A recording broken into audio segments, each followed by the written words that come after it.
In small towns at certain times of the year, when high school students hear the final school bell, many rush to the parking lot and drive straight for the deer stand, hoping to harvest a buck.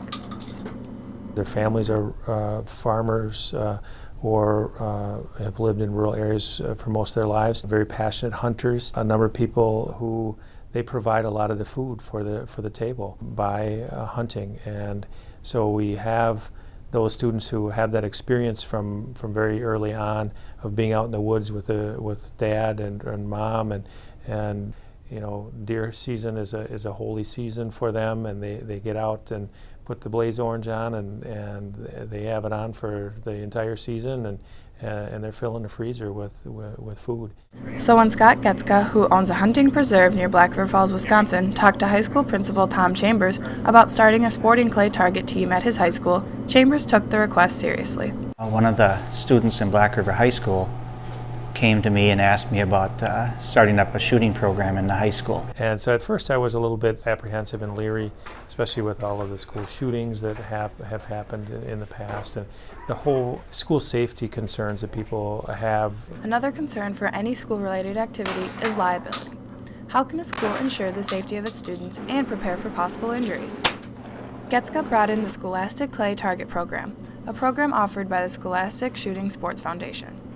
That was one of the reasons why we felt more comfortable with taking it on as a sport, is that they have that umbrella liability policy that they're able to carry, and there haven't been any accidents to my knowledge in the history of the sporting clays. 4 years later, the Shooting Tigers have been to national competition 4 times.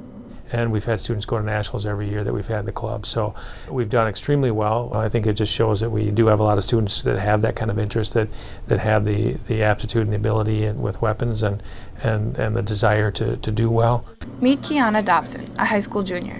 She made it to the SCTP National Championships in Sparta, Illinois, her freshman and sophomore years. Last year, she ranked 42nd in the ladies division. Most of the rifles belong to the athletes and are stored at home.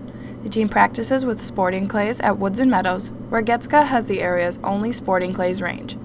I grew up handling guns, so I guess I've handled them basically since I've been 10, 11 years old. My family has been shooting long before me, so that's kind of how it got started. We went and shot a sporting clays range, and I thought that'd really be neat, so we set one up ourselves, and then it's kind of grown from there. The number of athletes participating in the SCTP has increased by almost 120% over the past 4 years.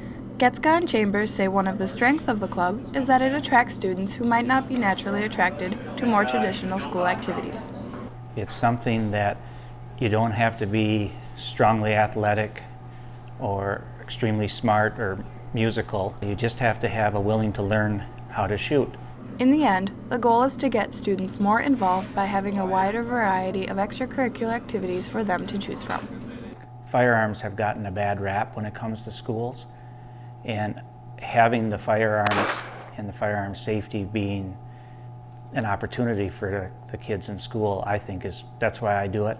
I grew up around guns. It takes a while to get it under your ropes and just get going with it, but I don't regret it one bit. It's just a lot of fun.